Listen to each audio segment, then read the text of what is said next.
I think it's important to really fact check that statement.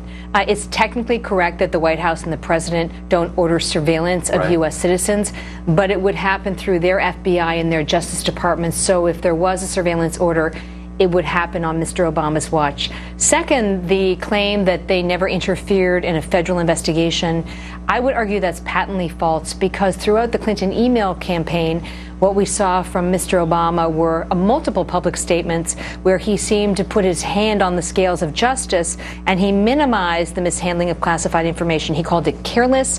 He said national security was not impacted, and he said that it just didn't seem to rise to a national security issue.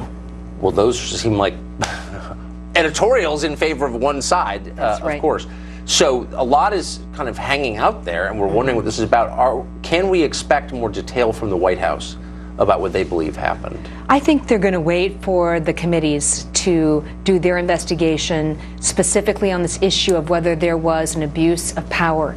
And I think it's important for people at home to know that some of the intelligence we're talking about, such as these transcripts between the former National Security Advisor, Mike Flynn, and the Russian ambassador, I've spoken to people who will go 30 years in the U.S. intelligence community, and they will never see an NSA transcript.